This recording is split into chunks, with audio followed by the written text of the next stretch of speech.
We have another Daredevil review for you today, and the episode is called The Hateful Darkness, and it was written by Heather Belson and directed by Ian B. McDonald.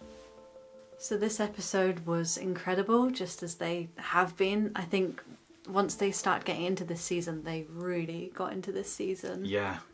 Started off like slowly but gradually, like building towards something, and then came in with episode 4, like intense, insane, amazing.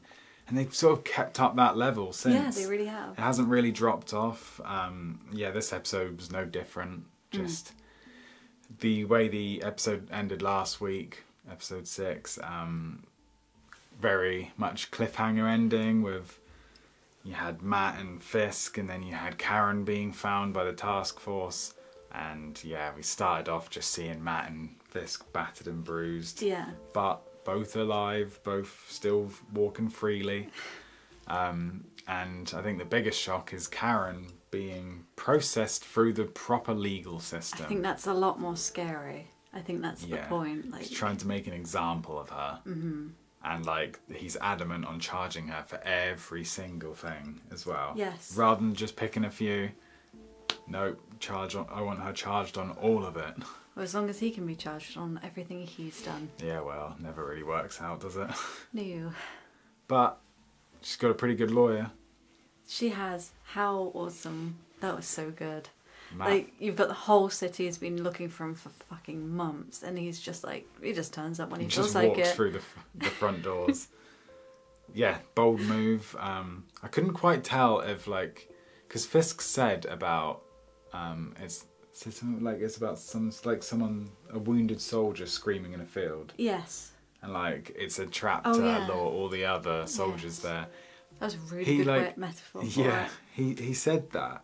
Like, Karen Page is the wounded soldier screaming in the field, and it's all gonna be drawn to her. So I'm assuming that he was kind of hoping that Matt would come out of hiding to come and represent her.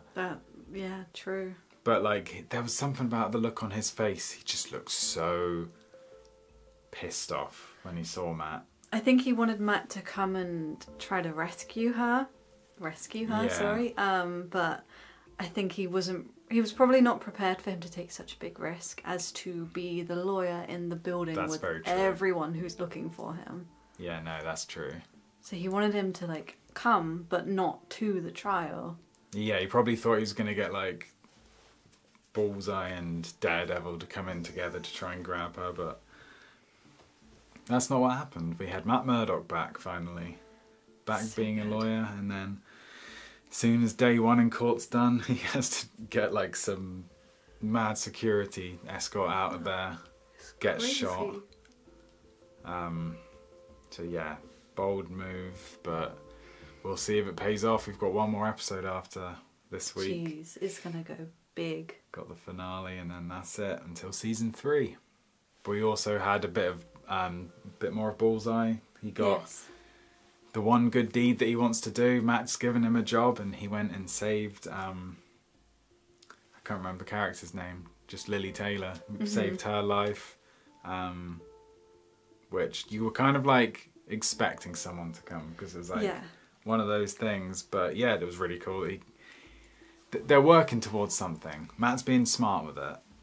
Like, he didn't just say, "Yeah, come with me and kill Fisk." He's like, you can feel that there's a plan in place here, because Fisk is always planning. He's always scheming, but I feel like there's a plan with Matt and Karen, but we just don't fully know it yet. Yeah, I agree. They've gone up against him like a million times. They know him by now. That's what I mean. Like, you had season 1 of the Netflix show, and then they kind of beat him at the end of that. And then season 2, he's like slowly starts emerging again, with Punisher and stuff in that season. Season 3, back to Fisk, and it was all debate: should he kill him? Should he send him to prison? And then now he's back again. I just hope that it doesn't overdo it. In terms of like, we've had like 3 seasons now where he like has beaten him, or he's been like, it's all been resolved and stuff, but then he comes back every time. like a cockroach that you can't kill, you know? I hope so far that's not like bothered me at all with this season. I think they've done it so well. Yeah. It kind of creates even more power and meaning around him as a villain, Fisk as a villain, because it's the fact that he keeps coming back. It's not just like you've had your one battle with him, it's done, and he's gone now. He finds a way to get back up to power. Like before, he wasn't even the mayor. Now he's the mayor after everything that happened before. So like that is one of the most terrifying things, is his inability to just let it lie. He always has to come back swinging. But Agent Mahoney as well. Yeah, that was a nice little surprise. I mean, I'm not being funny. If you've just been arrested and you just look up and he's there and he's letting you out, and then you go outside and Daredevil's there, you're just like, everything's going to be okay. But then you have to go back into your cell because... I imagine you sleep a bit easier though, knowing that everyone knows where you are and everyone's on the same page. Quite literally with Karen. And the fact that, like, they're right. If Fisk wanted her dead, she'd be dead. So she kind of knows that they need her alive to make it the example of her through the like court process. So it is kind of like that thing of you can kind of sleep easy knowing that you're not going to have someone that's going to come and assassinate you. Yeah. But it doesn't stop Fisk almost snapping her neck and Karen absolutely rage baiting Heather, which was fun to see because Heather's grown into a very, very nasty woman. I didn't mind her in the first season, but something happened. Well, yeah, it was Muse. A lot happened. Muse happened. That fucked her up, like, mentally and stuff, and now she's... But this new admiration for, like, Fisk and, well, Vanessa mostly, but... Yeah, doing this type of... Like, does it not, like, feel... Do you not feel shame about the fact that you became a therapist because you wanted to help people, and now you're like doing the opposite of that? You're helping some people, Fisk. but the worst people. Yeah, and it was like her trying to wind Karen up, getting in her head a little bit, but then Karen just, Uno reverse. Absolutely rage baits her. She loves it. Can't get in Karen's head for long. I think she enjoys like the whole process of it as well, like the torture.